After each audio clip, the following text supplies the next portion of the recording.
Hello? Hello? The Classic Guitar Rock Podcast starts right now.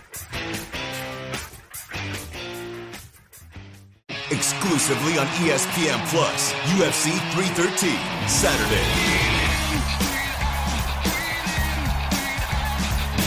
Reigning light heavyweight champion Alex Pereira defends his title against number one contender Magomed Ankalaev, and an explosive lightweight bout between Justin Gaethje and Rafael Pazzi.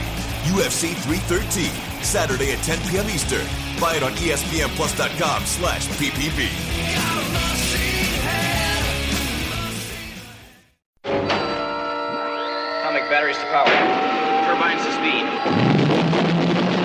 Ready to move out. Before we start, I'd like to say something. There's no reason why you shouldn't have complete confidence in your chances to come out of this thing alive in one piece. From coast to coast, from border to border, from one end to the other, and all points in between. The Classic Guitar Rock Podcast is on. Yes! That's awesome! We crank up and break down the great guitar-driven rock of the 70s and 80s, and you are invited to come along. We got a full tank of gas, half a pack of cigarettes. It's dark, and we're wearing sunglasses. Hit it. And now your hosts, Jeremy and Jeff. 1/2 teaspoon for fast, effective relief. It's time for the Classic Guitar Rock Podcast. Well, welcome back to the Classic Guitar Rock Podcast. We are up to episode 9. And first of all, let me say hi to Jeff. Jeff, how are you doing? Hi, Jeremy. I'm dealing with a damaged instrument to a buyer, so we were that's just a bummer. Lamenting on he's selling. You know how, well, both of us have this addiction to buying and selling gear. And this is one of the downfalls when you sell gear and something goes wrong, and now you got to deal with it. Yeah. And so that's where Jeff is, and I can relate. And so what was it? It was a guitar that the neck is separated. 2008 Les Paul. Okay. Faded, which meant that it's chambered, so it's not so heavy. Right. 60s neck, Pearly Gates pickups, just upgraded the pots. It was just a nice feeling, nice sounding guitar. Right. So, it's the worst. You get that email. You got it. The buyer's like, "Hey, man, yeah, this wasn't what I expected." I've had me either, I've man. dealt with that. I've dealt with that too. So, and I'm going to bring in. Let me bring in our guest today. Now, Greg is our special guest, and our show is devoted to Greg.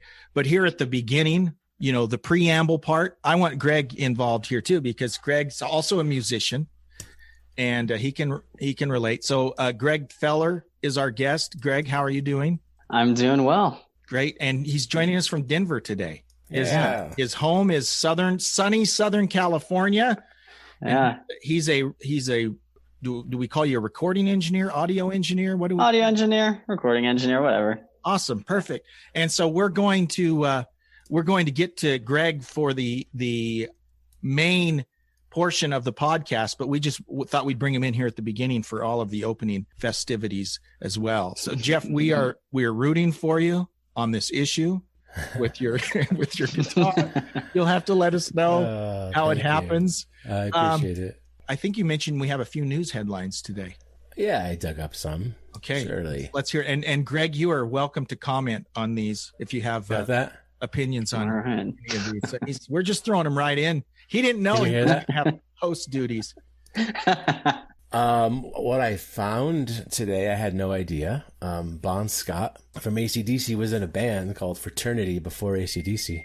Okay. And I suppose they recorded 2 albums pre-AC/DC, and there's some unreleased material that they dug up. Wow. And so I believe it's on Spotify today. I found it. Really? It's called Fraternity Seasons of Change, 45 songs. Now, is Bon pretty cool? Is Bon, because I know at one point he was a drummer. Is he drumming on this? Because I've actually seen videos of Fraternity on YouTube, and they're not like AC/DC. So if you're expecting AC/DC, they're kind of a 70s glam. Mm-hmm. I don't want to call them disco, but almost bubblegum. They're kind of like a sweet a less macho version of the Sweet. I didn't listen to too much. The video I saw, he's not playing drums. He's like he's not singing lead. He's kind of like a background singer guy, and he's wearing real tight polyester. I mean, it's total 1974 or 72 or what. That's awesome. I read that he had more of that bubblegum band pre-fraternity. Oh, so maybe this is the wrong band then. Maybe I saw a pre-fraternity band. But either way, I'm definitely going to check that out. Yeah. So that's the first thing. I thought this was kind of interesting. Pearl Jam is basically threatening to sue a UK tribute band called Pearl Jam with 2 M's. Oh, for some reason, Pearl Jam have been doing their thing for like 5 years. Wow. And nobody said anything.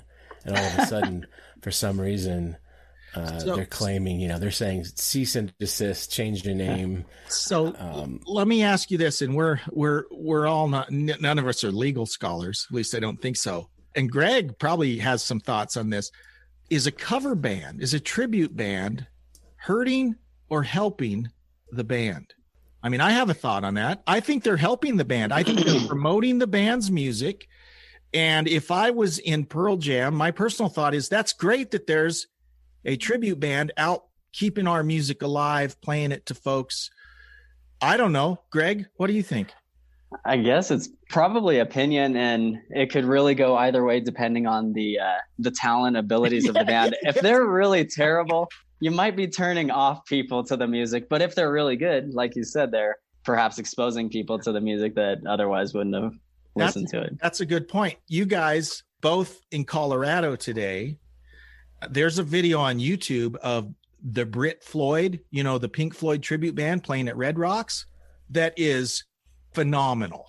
I mean, it is phenomenal. And I'm sure they have some legal arrangement with Pink Floyd because they've been doing this for years. And of course, every tribute band says this, but they're considered like the best Pink Floyd the one tribute band. And it's awesome. To play Red Rocks. Yeah. So you gotta have it together. Yeah. You're pretty big time if you're playing Red Rocks.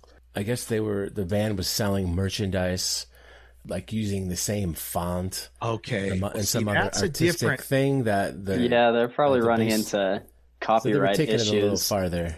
Yeah. So I hadn't thought about that angle. I'm thinking of just the band playing, and maybe that's the reason behind the case is they're selling rip off. Check out that hat, by the way, that you're wearing. Now, our listeners can't see it, but for those of you that can't see it, Jeff is wearing a hat. It looks like the Gibson guitar logo. Okay. So it looks, if you look close, you think it's a Gibson hat, but it actually says Gibbons. Yes. So I'm assuming that's the Reverend Willie G. That's Billy Gibbons, indeed. A reference to Billy. But, here we are talking about copyright infringement, and our own friend Jeff is guilty of it right here. Is it me or the maker of the hat? It's well, there you go. Yeah. Jeff's off the hook. He's off the hook. You're off the hook. You're the victim here. You're the victim. You thought it said Gibson when you bought it. So yeah. Well, that's the thing I was going to bring up with Pearl Jam. With all the M's. I'm actually reading this book about publishing and all about music business. So where you're absolutely right. I'm not an expert, but I have learned a little bit of things from it so far. And if you have a name that's even similar enough to where it confuses people into thinking they might be getting the original, that's where you run into a lot of legal issues too. Yeah. Like they could have like Pearl Jam or something like that. And that's close enough to where it could confuse people into thinking like, oh, we're buying Pearl Jam's records or this or that. And you get a Pearl Jam record and you're let down. And I think I read that they're changing their name. I don't know if they've actually done it to Legal Jam. Legal Jam. Okay. Legal Jam. I kind of like that. One M on that, though. They're in a legal jam. That's good. One of the episodes, I think episode 6, I was talking about Riot. Riot's been around since the mid-'70s, and they're in New York. and they had a great, don't get me on Riot. I love Riot, and they should be considered one of the classic metal bands, but they just aren't. They just never, for a number of reasons. Go listen to episode 6 and we lay that out. But when they released their album Born in America, which is a pretty good album, this was at the time when Quiet Riot literally had the #1 album with Metal Health. And so they put stickers on, and I don't know if they were required to do it, but to Greg's point, it might have been. How many, and that could be why, because someone might have saw that Quiet Riot video, I'm going to go buy it, and then they go see this album Riot. And so there was a sticker on there that actually said, "This is not Quiet Riot." So it might have. Yeah. But the thing is, they've both been around about the same amount of time, from the mid 70s. It just happened to be that one band got really popular and one didn't. But that's interesting that comes into play there. So it, something that would confuse the buyer, especially if it's intentionally. Yeah. We could do a whole episode on that kind of thing, and also songs that have been absolutely borrowed from, quote unquote. Oh gosh, borrowed. It's such a nice word. We could do and I love Led Zeppelin, but right, there's a whole episode out there that we could do about Led Zeppelin. I'm not even going to say borrowing, stealing. Right. I mean, they would put other people's songs, old blues guys' songs, on their albums, and then say they wrote them. So they wouldn't give them credit. They would not give them credit. Now, over the years, they've made recompense. They've gone back and made some changes on some of these things, but most of these blues guys died penniless, right? Because a lot of these Brit guys that really borrowed heavily from those blues men didn't give them the credit they deserve. Yeah, so anyways, that's not cool, man. It's a long story. Yeah. So any other news items, Jeff? Phil Spector died. Oh, I saw that. Now, Greg, don't want to put Greg on the spot, but Greg, because he's a audio engineer, and this is kind of one of my questions. In your education, right? How far back do you guys go? I mean, is that part of what you learned? You go back and listen to old stuff, and Phil Spector's known for this whole wall of sound. Mm-hmm. And I'm just curious, is that part of the education you guys go through? Do you go back into history, or do you just kind of start from now? Well, the engineering side is more kind of diving into the science of it. Mm-hmm. So when I was in school for that, man, sometimes I thought I was studying to be a doctor. We learned about the inner workings of the ear. Sometimes I thought I was studying to be an electrician, learning Ohm's law and all of that stuff. And we learned so much in depth, so much of the science. And I don't think, if I'm remembering right, 'cause it was still probably 8 or 9 years ago when I was in school, I don't think we dove too much into studying producers. There was one part of a class where one of our assignments was to look up a producer and do kind of a little report on it. Mm-hmm. Maybe one that we didn't know so well, just so we could learn some things about it. But we didn't really study that so much. It was a lot more of the science side of audio rather than the kind of history, the music, and all of that. Gotcha. Now, Jeff's background and education is also similar to what you do. He's more kind of in the film side, but he's also an audio production guy. So I'll ask the same question to you, Jeff. I mean, is that part of, you probably did it from a film standpoint. I'm thinking is, as you learned, you kind of went back and look at these historically, these masterpieces, right, in the field. Yeah, we would go back and listen to the sound design. Mm-hmm. That a sound editor or supervising sound supervisor would do, right? Would add. So we would listen to like Foley. We would listen to all these examples of what they had done in the past, just right. For like a baseline in a way. But the production side of audio, we only had maybe a few classes in the actual engineering part, but we did touch upon some of that science and things like that, which was really awesome. And you know what's awesome? Sorry, I'm a total nerd, guys. But what's awesome, especially when you look at like old time radio, when you talk about Foley, you know, when you listen to old radio shows, there would literally be a guy that his job was standing over on a little wood floor, making noise. So walking up like Monty Python guys. Exactly. You know? There's a guy over there. He's walking up steps. You know, if someone falls over, he's making noises. I mean, that's crazy. Yeah. It's kind of one of the things I wanted to do, you know, but there's like 6 people. Do it. Yeah. There's a handful of small, it's a small club. Your job is to rub your hands together over here. Yeah. You know, it's like, we actually kind of did that in school too, because there were so many different areas. It wasn't just focused on music. They focused on video game audio as well as film audio. And we had a class in Foley, ADR, and all of that stuff. And we took a segment of, I think the film was, I can't remember the film. Anyways, we removed all of the audio and completely did our own Foley, which I thought was so much fun. that is so cool. So much fun. It was great. Yeah. And then the ADR replacing the dialogue and then scored it too. So that was pretty cool. I could totally nerd out right now because Avatar. That's what it was. I love cool. like the spaghetti westerns, right? The old Clint Eastwood movies, where if you notice, like Clint Eastwood's the only guy speaking English. Everyone else, it's dubbed, you know, and it's so hilarious to do that. And like, I took a TV production class. This is 85, right? When I graduated high school, our teacher, he brought in, it was the raw footage of an episode of Gunsmoke, like a fight scene, just raw. It was just raw footage.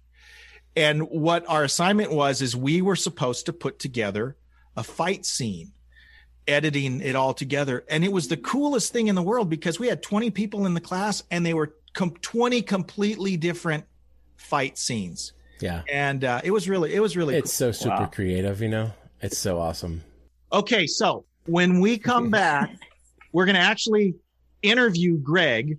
Okay. And Greg's, I think, got a really interesting background and story to share with us. So that's all coming up when we come back on the Classic Guitar Rock Podcast.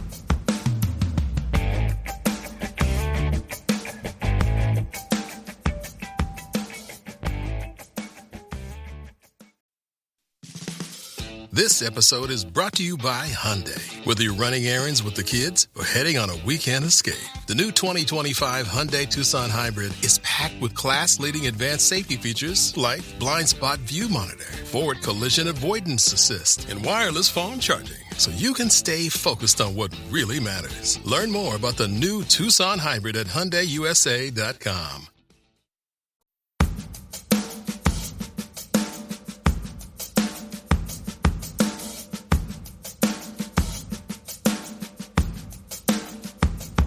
Well, welcome back to the Classic Guitar Rock Podcast. This is episode 9. I forgot to mention, and Jeff, you're supposed to remind me about this.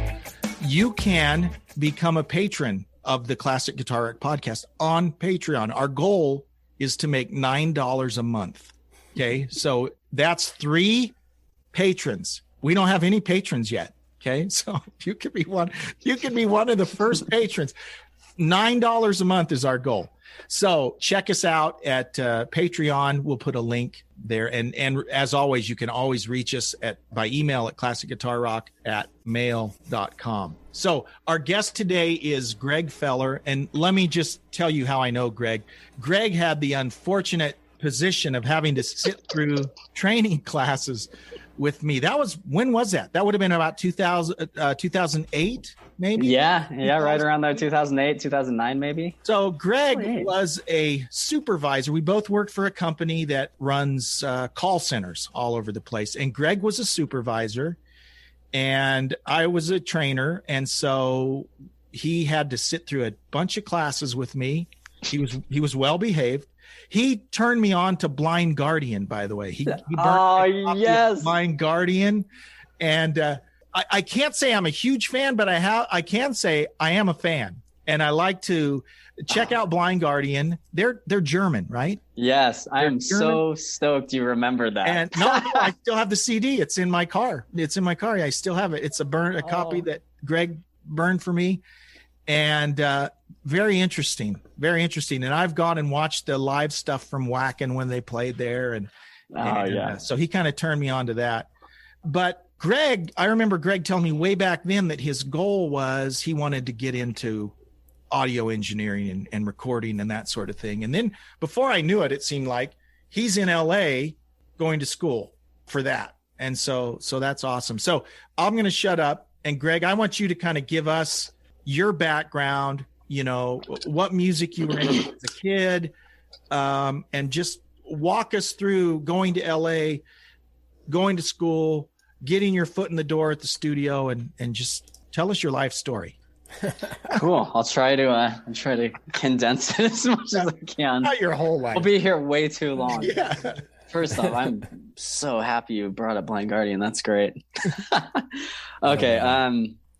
Growing up, my mom and dad always played such great music, and I probably didn't appreciate it at the time, but I remember specifically I had to be around like 7 or 8 or something. My mom had this Eric Clapton VHS, and I would just play Layla over and over and over. And it was a version that spliced, you might be familiar with this or not, but it spliced like a bunch of different live performance of Layla all together in this one. And it was the coolest thing. And I just remember running around the house, air guitaring to that nonstop. Probably wore out the VHS. And that was probably about when I started getting interested in guitar, at least. And she had an acoustic guitar around the house, and I would occasionally play that. No clue what I was doing. I think I learned Smoke on the Water. That was probably one of the first. Yes. Of course. That's like the first riff anyone learns. And we learn it wrong, too. That's right. Yeah, exactly. I probably still haven't learned it right. And then my dad, I remember one time he came home, like right around when CDs were probably becoming more popular. He just got a CD player for the family, and he came home with Simon and Garfunkel's Greatest Hits. Nice. And I got hooked on that. Scarborough Fair. Couldn't play that enough. And mom would always play Lindsey Buckingham. She played a lot of Fleetwood Mac growing up, and at the time I didn't really care for it. Eventually got into guitar, pretty heavy. And then, Jeremy, you're probably not going to like this. I listened to some of your earlier podcasts where you were talking about certain band you didn't like. For the first 10 years of my guitar playing and like really my own music listening was nothing but Metallica. I knew that. Yes. Nothing but Metallica. Like to the point where my sisters would be like, there are other bands. You have to listen to somebody else, anybody else. We don't care. As long as it's anyone other than Metallica. Let's see. This was probably around 95, maybe? Okay. 95. Oh, but how I got into them, Dad had an ex-girlfriend who had a son that was older than me. And because he was older than me, he's automatically cooler and you want to be just like him. And he played guitar. Actually, this is probably going into me getting into guitar more too. My cousins played a little bit. I'm kind of going off in all these different tangents. No, sorry. Fine. But this kid, TJ, played guitar and he was playing this riff that I had never heard anything like it. And I thought it was the coolest thing ever. If you're familiar with Metallica's Sanitarium from their Master of Puppets album, he was playing that opening riff and I was dumbfounded. I was like, what is this? This isn't Fleetwood Mac. This isn't Simon and Garfunkel. Anything else I've been listening to? And he's like, oh yeah, that's Metallica. And I'd heard the name Metallica before and I just figured like, oh, that sounds scary. They sound like growly. I don't want to listen to that. And so I had this uncle that was really into heavy metal. And so I was like, I bet you he knows who that is. So I asked him, hey, do you know what this is? And I played it on one of his guitars and he's like, yeah, that's Metallica. And he hands me the Master of Puppets album.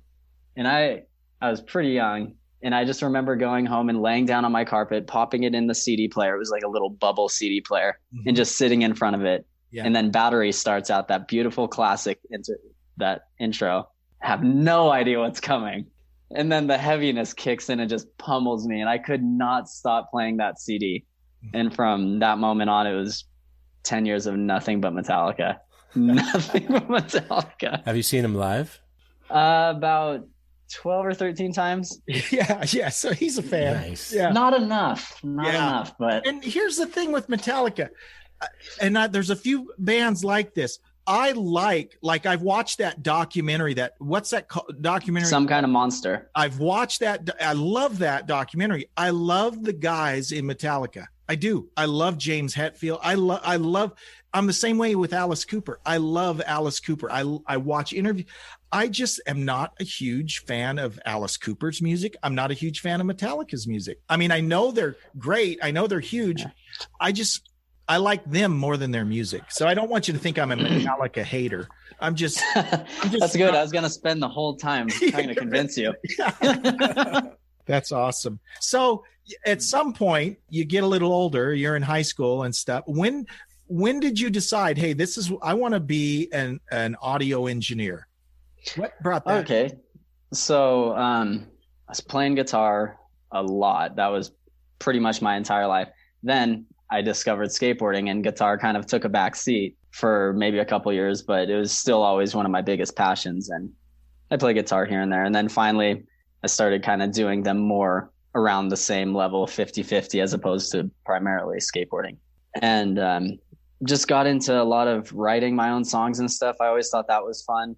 And I used this video editing program, this program I used to edit my skate videos on, called Final Cut Pro. Mm-hmm. I was using the audio tracks of that as like a DAW to like record one guitar part. And then I was like, okay, so if I play with that, then I can add, it's kind of being your one man band or writing multi-tracking by yourself because you're alone or something.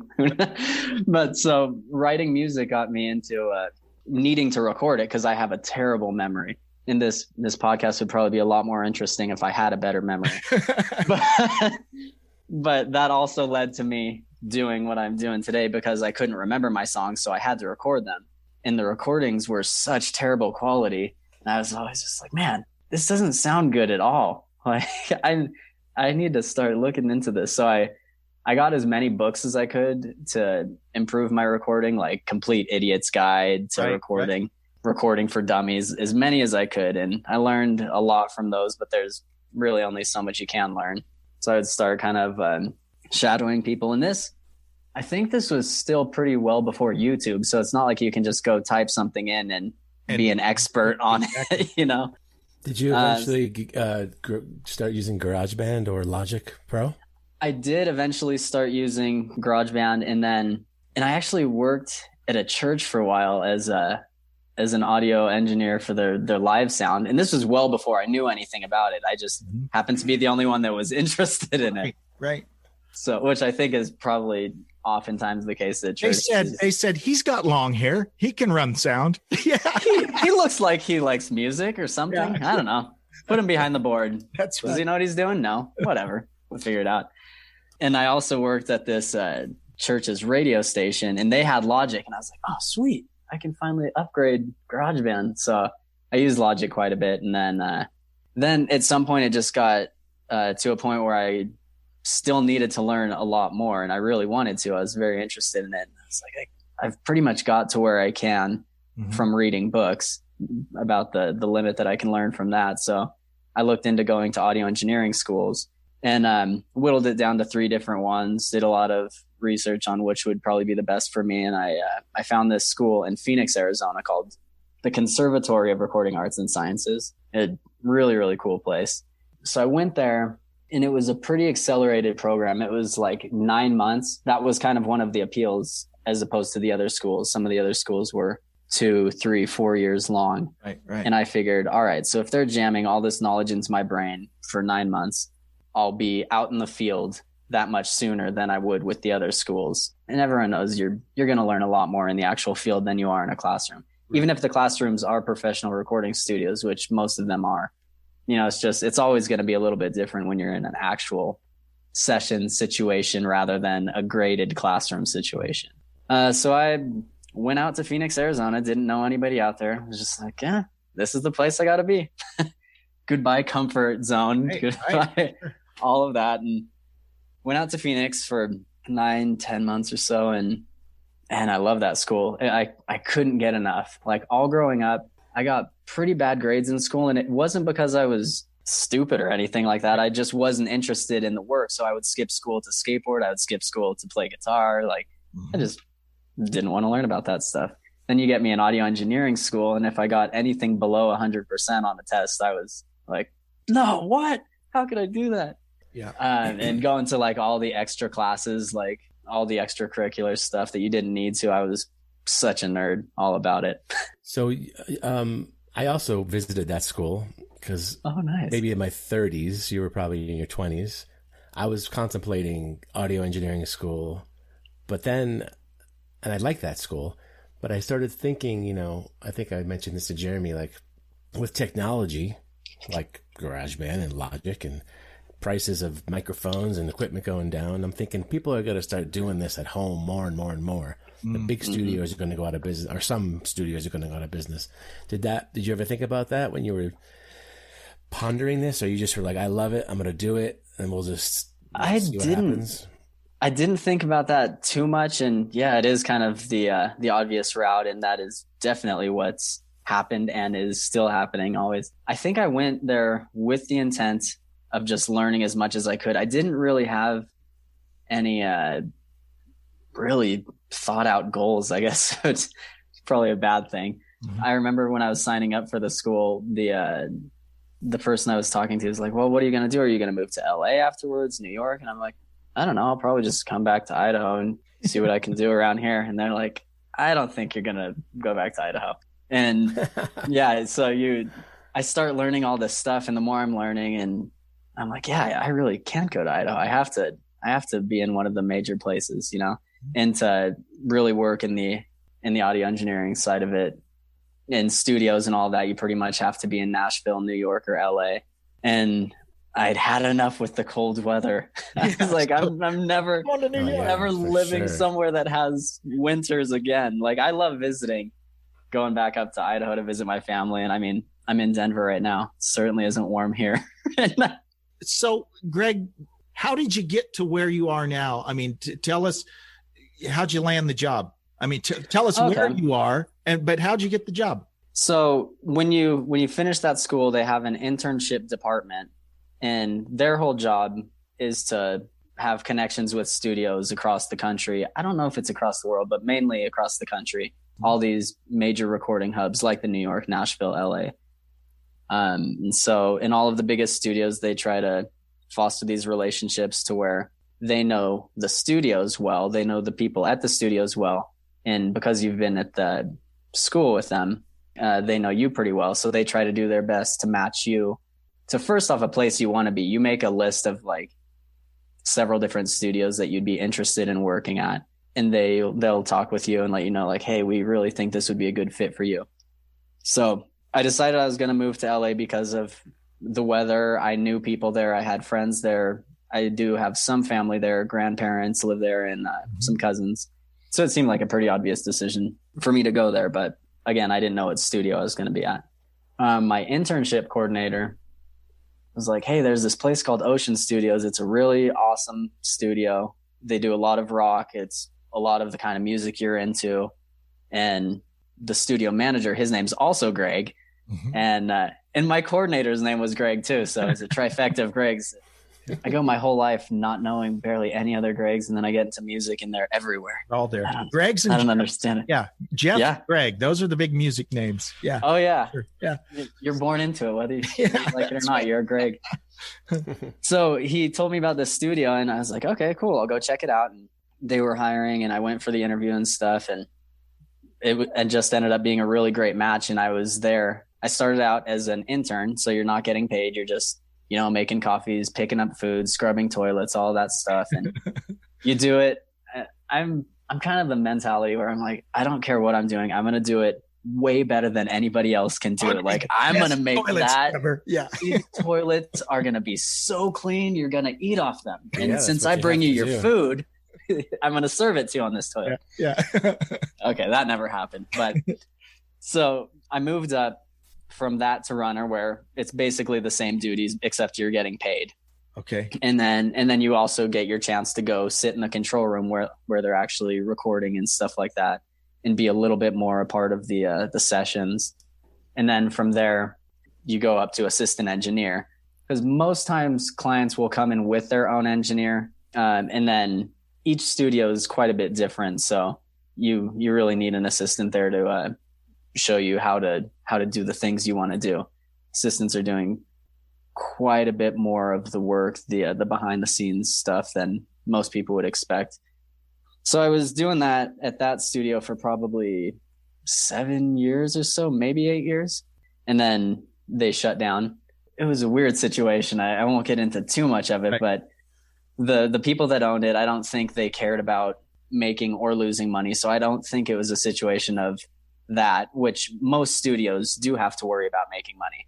And like Jeff was saying earlier, now with recording equipment being so readily accessible and record budgets because of, streaming and internet and all that, and maybe we'll get into that later. Because of all that, the record budgets are so much lower to where most people don't have the budget to record it at an expensive studio, because it does cost a lot to be at these places and record properly. And so that wasn't the reason they shut down, but that is the reason that a lot of these bigger studios are closing down, unfortunately. And so they shut down a year and a half ago, maybe.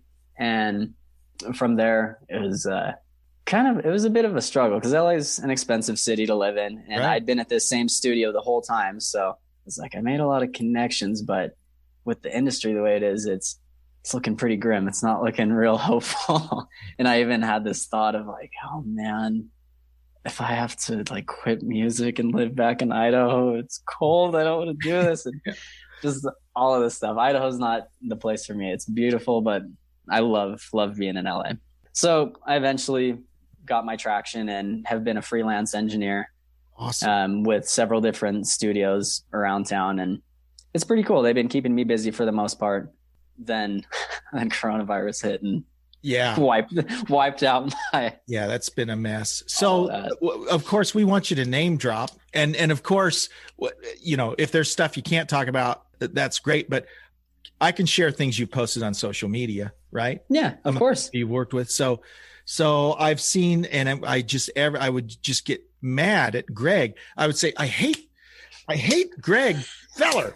I hate him because he's posting these pictures here. Oh, look, there's Greg Foeller with Paul Gilbert. Look, there's Greg with Billy Sheehan. Oh, there's Greg with Nathan East. Oh, there's Greg was Portnoy. Did you ever work with Portnoy?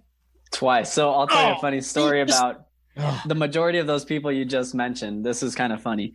So we get this project, and this was back when Ocean was still open. It was a Mike Portnoy, Derek Sherinian project. And if you're at all familiar, right? Is that what it was? Sons of Apollo. Okay. Yeah. But at the time when they first came in, they didn't even have a name. Wow. It was just like Mike Portnoy, Derek Sherinian, Billy Sheehan, and Ron Bumblefoot Thal. Yeah. I don't even think they had officially announced that I know they didn't announce that Jeff Scott Soto was their singer at the time. And he might not have officially been in when they first got in the studio. I don't know. But I was a big Dream Theater fan, like loved them.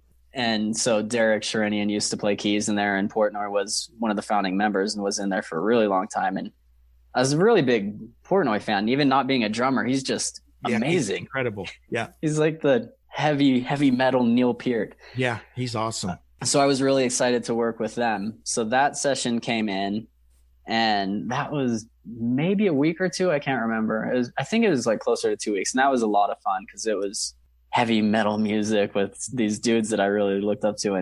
And Ron Thal, oh my gosh, he's incredible. Man. He is insanely good. So underrated. And he's just an awesome singer. He's an amazing singer. He toured with Asia and sang. Yeah. Can you believe that? I can believe that. I'm like, no way. Because I thought Ron Bumblefoot's with Asia, and then I watched the video, and it's like he's singing. It blew me away. He is unbelievable in every aspect. He's hilarious and just a nice dude. And like, even if you took away his musical talents, he'd still be awesome. But his musical talents they're not human. He's ridiculous. I think at one point when we were recording in that first session, Derek was trying to figure out this keyboard part. And Ron reached across from the back of the keyboard and like played it. I was like, what the heck is the matter with this? You? Yeah, do it like this. So, but Greg, in reverse. When you're assisting, are you assisting? It seems like assisting is a better way to go now because people show up with their own engineers and you kind of show them the studio, get the mic set up, right? Yeah, mostly I'll be assisting, but a lot of times people will still come in without an engineer. And so in those cases, I'll be their engineer. Or if I'm working with a friend's band as their engineer, those are the times I'll be engineering. But a lot of times I'll get called for assistant gigs. What takes the most time, and what are the key elements when you're setting up a band? Because I think people imagine a band comes in and you hit record and it sounds amazing. Versus like miking things properly and worrying about phase and cancellation and just trying out different microphones on different instruments. I mean, that takes time. So from an assistant standpoint, sometimes those decisions are yours. Sometimes they're not. A lot of times the engineer will know because they've already typically been working with the band for a while before they actually come into the studio to record. They'll do a lot of pre-pro, so they know, okay, this is the band's sound. This microphone's going to sound best for this guitar player's part, and so usually you'll get a list of all of the info, how they want it set up. And then you do the technical stuff of setting it up, patching all the outboard gear, all of the equipment in. But yeah, then sometimes the engineers will say like, hey, what do you think would be a good mic choice for this? Da, da, da. And that's when the science part comes in, where you have to know like each microphone's frequency response curves, things like that, to where you're like, all right, this microphone would be very well suited for this application. And if you're wanting this effect, this piece of gear will do it, and things like that. Is the SM57 still the mic of choice for loud guitars? It gets used on every session I've worked on, with the exception of a recent session. And it's so strange not to use a 57 that I pointed it out to the producer I was working with. I was like, you realize we're not using a single 57 on this session. That's pretty interesting. Does that mean it gets used? Right? You can throw those things across the stage. Yeah. And apparently they just hold up. Yeah, if you need to use it as a hammer or something, you can just bash a nail in and then plug it back in and you're ready to go. But it's whack your lead singer. It's been on it's been on the president's podium since like 1964 or something. Probably the same one too. Probably so. Yeah. Oh, I didn't know that. That's an interesting little fact. Yeah, I didn't know that either. So I'm a nerd. Okay. I listened to an interview from Beau Hill. Beau Hill produced Rat. He produced, I think he did some Poison. I don't remember who all he's done, but he tells a story of when he did the first Rat album. They had an old beat up Marshall and an old beat up Marshall head. And they said, well, we got to try out some amps. And they spent like 3 days finding different amps and enclosures. And they spent all this time doing it. And finally they found an amp that everyone was happy with.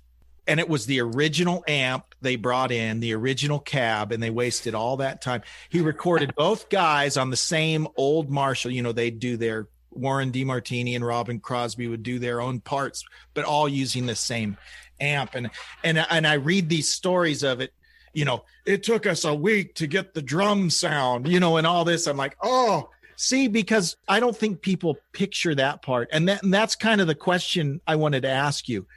How close is your actual job to what you thought it would be?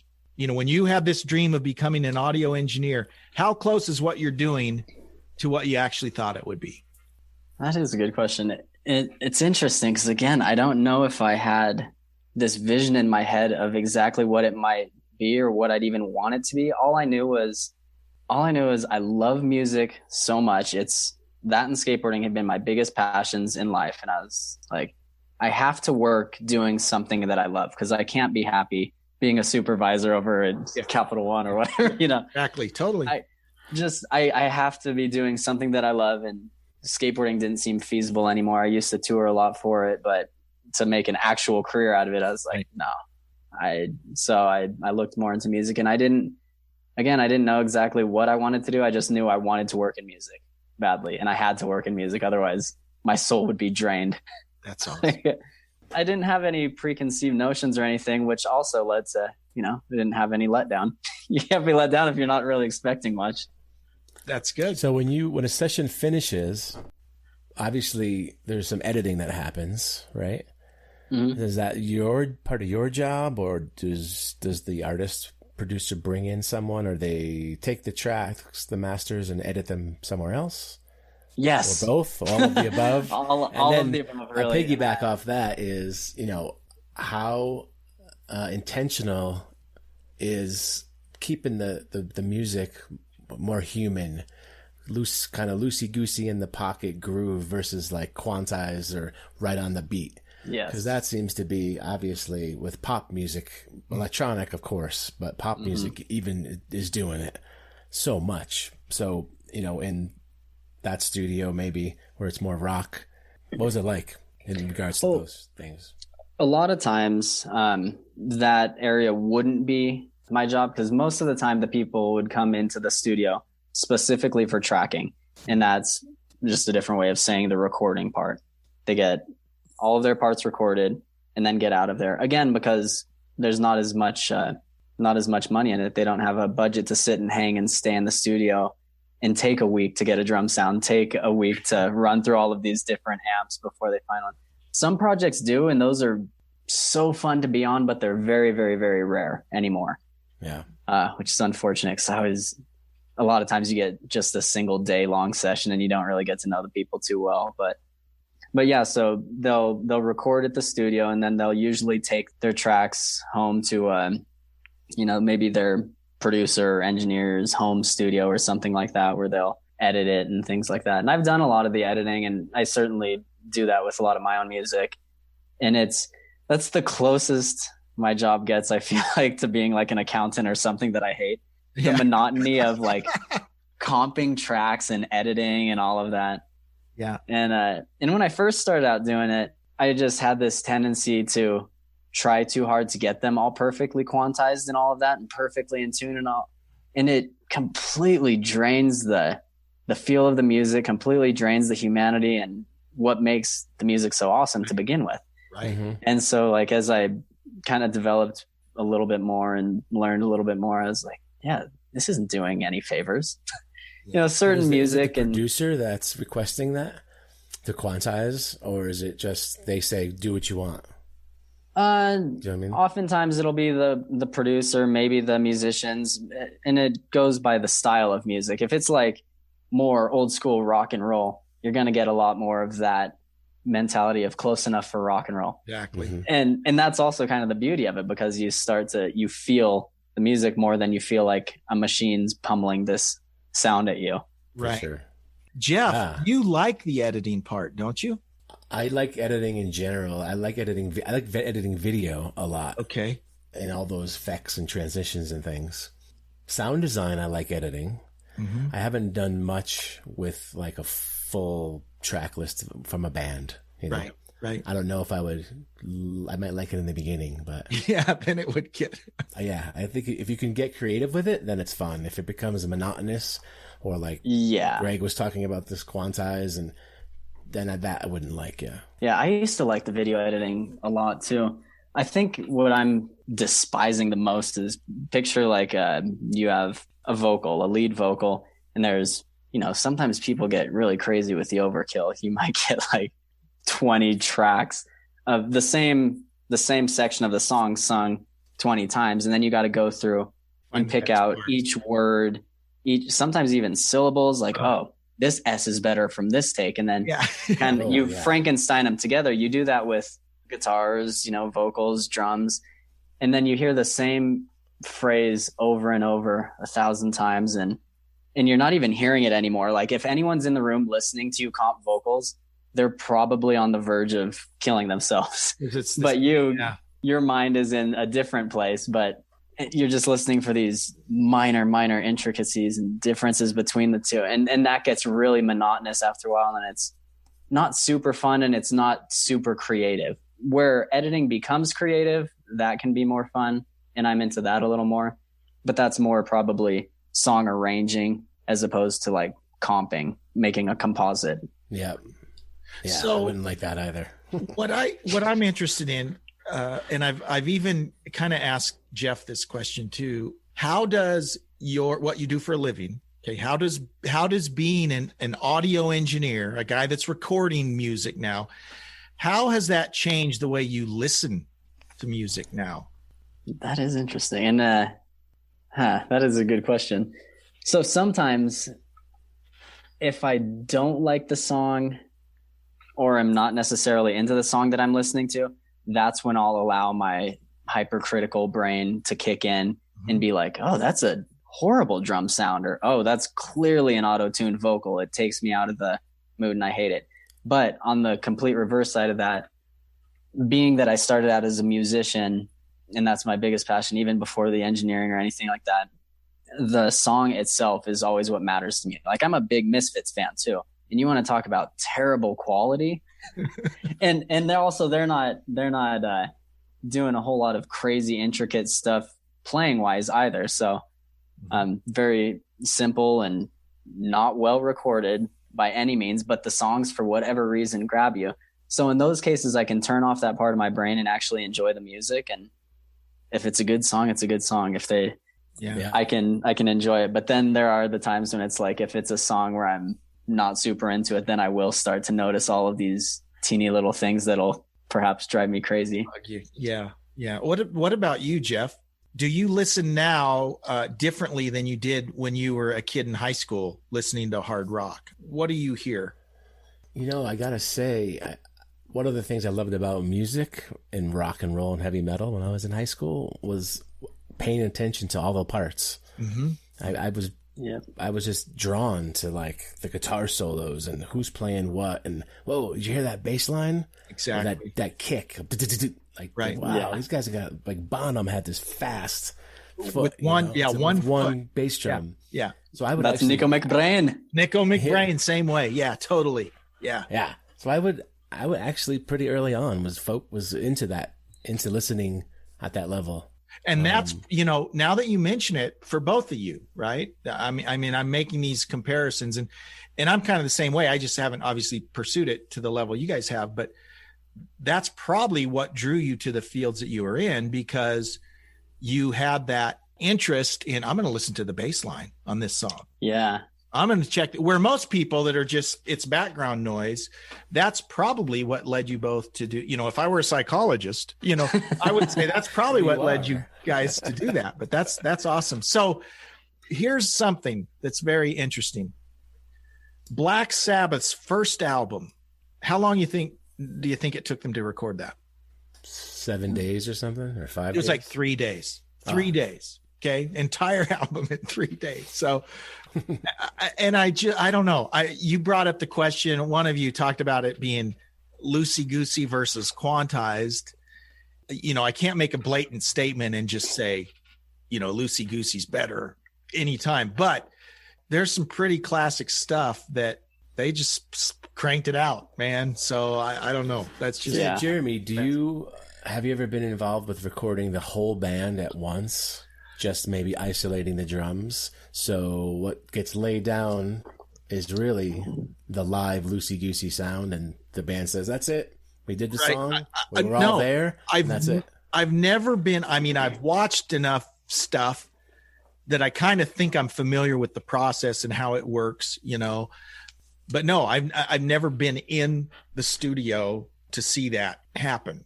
Yeah. I think what about you, Greg? Fascinating. Greg, I'm sure has. So yeah, quite a million times. Yeah. Where the whole band's tracking at once. Yeah. A lot of times these particular studios I work at would cater a lot to that style. You would come in for something that you call basic tracks, and the main focus of that is the drums, the bass, and maybe rhythm guitars. And then, if they have enough time, once they get all of those really tightly locked and all of that, then they'll add, some more of the other things and do a lot of the overdubs and things like that. A lot of times it is you come in and you focus primarily on the drums because, again, time and money. Mm-hmm. You can only afford so much studio time, and the drums are really one thing that you can't cheat so much and do at a home studio properly.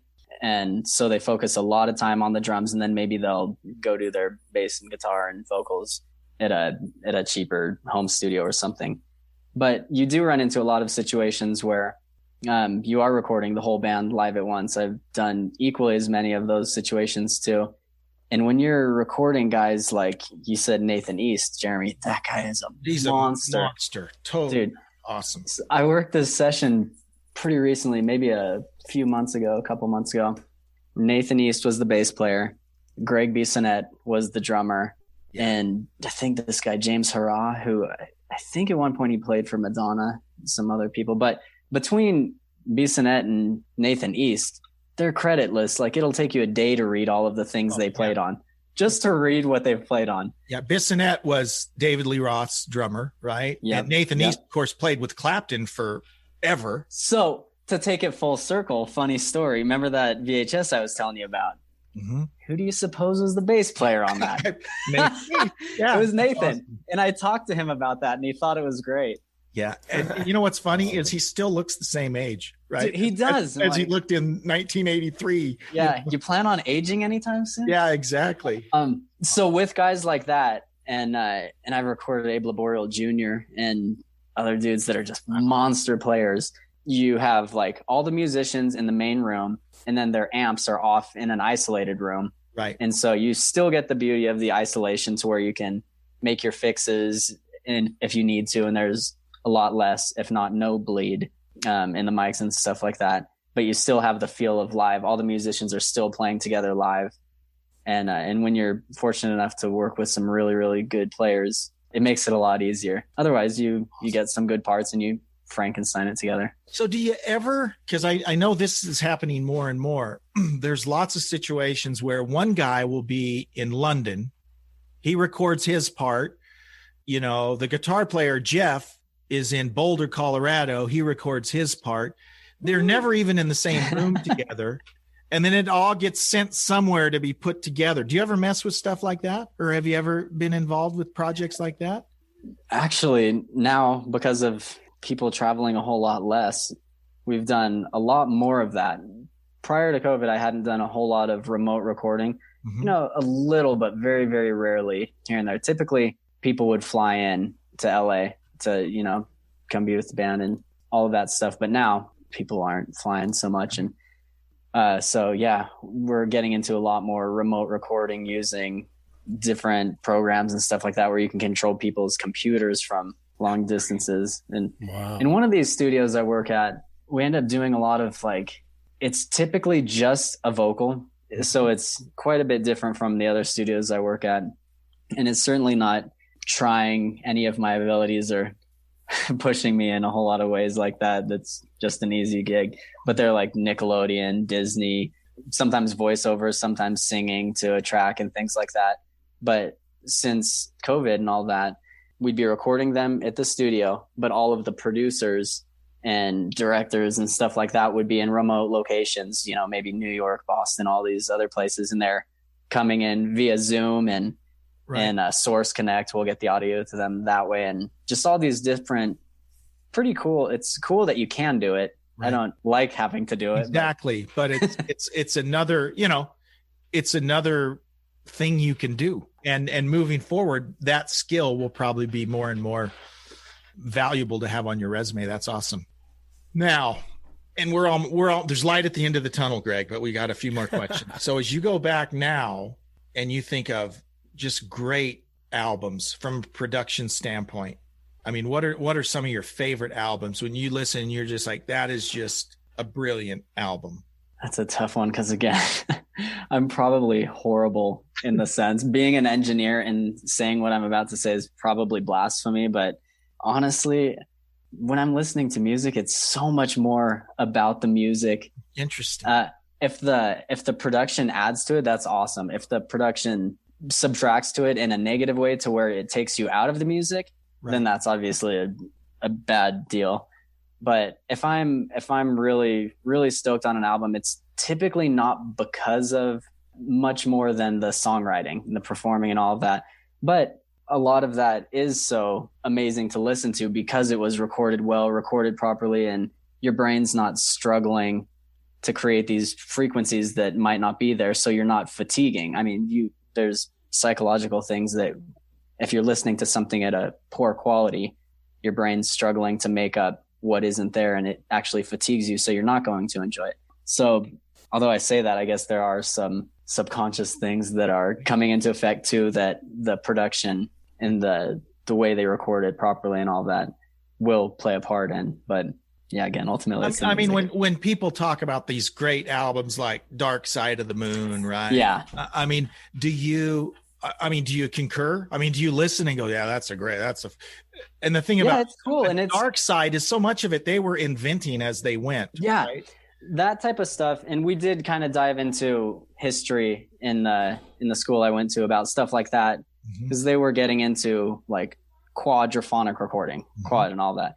You know, so they were pushing a lot of boundaries in that sense. And the Beatles, they changed so much with how we record. And so from that standpoint, yeah, I definitely can listen to those and appreciate and be like, oh, this is what was going on then, but these guys decided to, you know, break the mold and go out. That's very impressive. Yeah. And it's changed the way we listen to music. It's changed the way we record music, all of that. Yeah. What about Roger Nichols? I think that's his name. Audio engineer for Steely Dan. Because you listen to Steely Dan albums and every single one.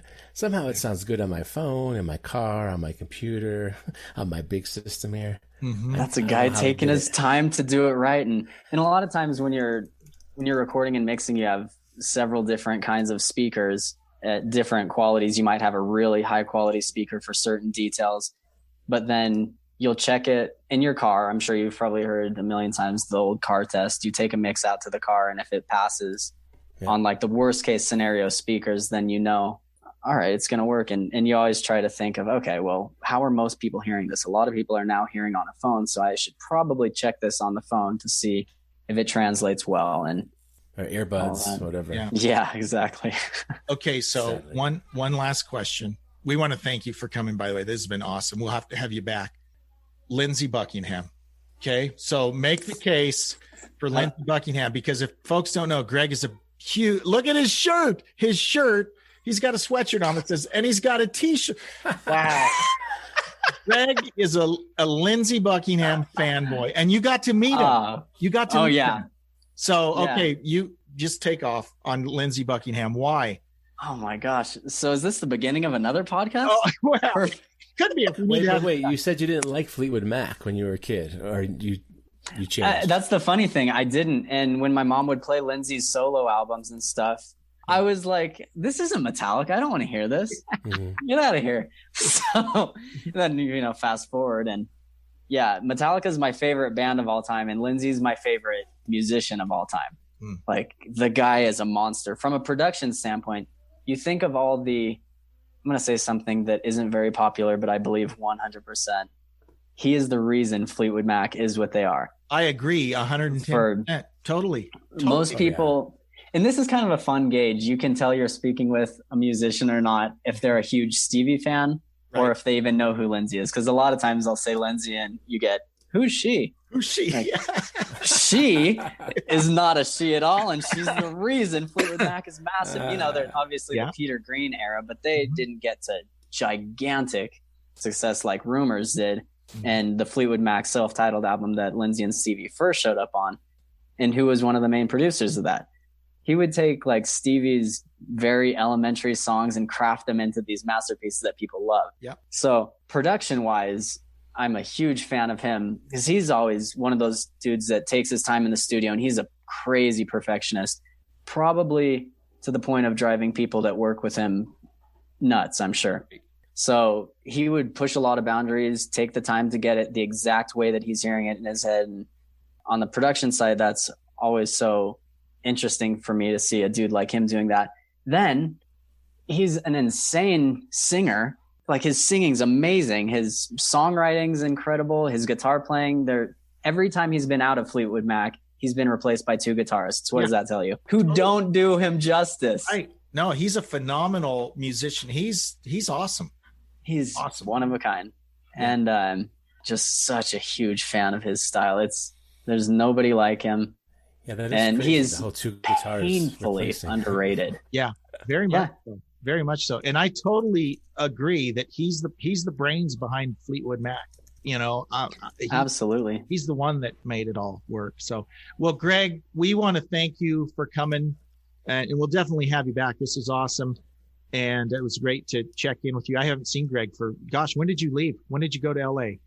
2000. I left Idaho probably 2011. So, okay. I think. Yeah. I probably haven't seen you for at least 10 years. 11. Yeah. It's been a while, but it was great seeing you and catching up. And yeah, thanks so much for having me. Thank you. I gotta say, I was actually kind of very nervous to do this because I listened to your other podcasts.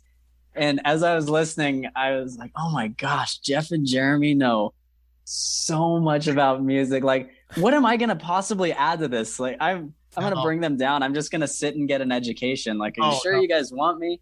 No, it was great. It was awesome. This was awesome. And I'm sure we can ask you some more stories next time about, because there's other questions I want to get to, but and we'll have you back. So that's a reason to have you back. I think that'll be great. Man.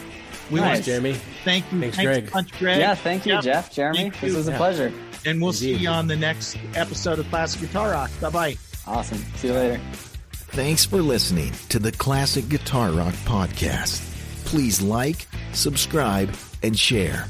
You can email us at classicguitarrock@mail.com. We'll see you for the next episode of the Classic Guitar Rock podcast.